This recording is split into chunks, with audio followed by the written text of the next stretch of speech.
Hello, Richard Foster here again, the author of the book, Why We Go to the Bathroom. And here to talk a little bit more about my first conversation with the Lord. As you'll recall, I'd been born again, and I just didn't feel any different. I didn't have any angel choirs or heavenly voices, I just felt the same, and I wanted to talk to the Lord about it.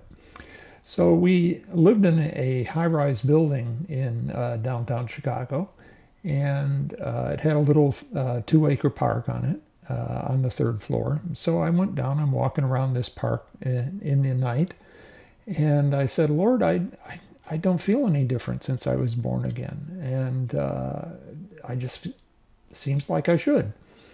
And he said, would you do something for me? And I thought, this is strange. That's a strange answer to the question. But I said, what? You know, because I was born at night, but not last night. And he said, would you make a film for me? And I said, about what? And he said, Revelation.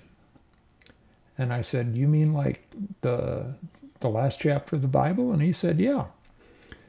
And I said, you want me to make a film about Revelation? And he said, yeah, would you do that for me?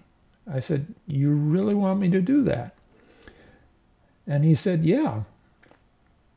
And so I said, well, if you really want me to, okay, I will. Now you have to remember, I wasn't a filmmaker at the time. I was a photographer. We just started our own studio, advertising photography. I'd worked as the head photographer for a large studio in Chicago and done many years apprenticing.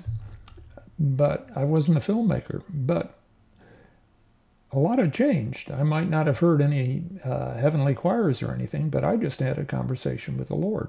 I heard his voice inside, and he asked me to do this, and I'd agreed to do it. So, you know, sometimes with the Lord, things don't go exactly as you think they should. But, you know, he is God. He knows what he's doing much more than we do. So I'd agreed to make the film Revelation. Well, we'll talk more about what happened in the next episode. This is Richard Foster again for Why We Go to the Bathroom.